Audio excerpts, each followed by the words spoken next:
صنعاء is reputed to be the first city in the world to be rebuilt after the floods. The people who roam its narrow, dusty streets have lived for centuries in deep-frozen barbarity, which has only occasionally been disturbed by the probing of the outside world. صنعاء looks today much as it must have done in biblical times. Since I was in صنعاء, the deposed Imam Bada, whom the rebels hoped was dead, has reappeared over 100 miles from here at the head of an army of loyal tribesmen in the north of the Yemen, and he's promised to win back his feudal kingdom from the leader of the revolution, Brigadier Salal.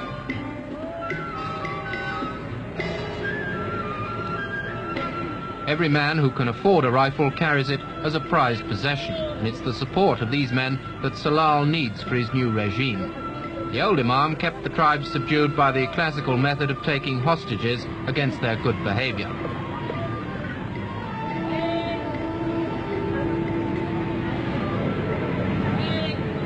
Many of the tribesmen seemed to me to have come into صنعاء just to see what was happening. They spend much of the day chewing a mild narcotic called khat, which distends their cheeks like a ping-pong ball. The Yemen is incredibly poor, and its economy is based entirely on agriculture. Everything is done by the most primitive methods. Donkeys, for instance, are still used for threshing. It would be a problem for any government to bring the Yemen into the 18th century, let alone the 20th.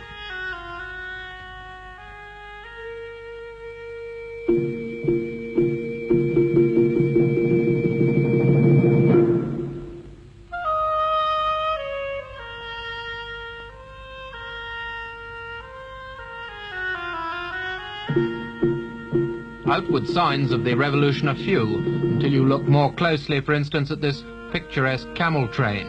The boxes are ammunition, stamped Imam in English, and they're being carried into an arsenal now controlled by the Republicans.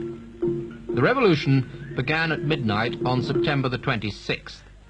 During the 8 days of his reign, the new Imam Bada had released the tribal hostages, freed political prisoners, and appointed Salal his commander-in-chief.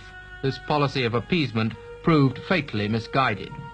Walking through the ruins of his damaged palace, I heard the story of the revolution from the new government's spokesman.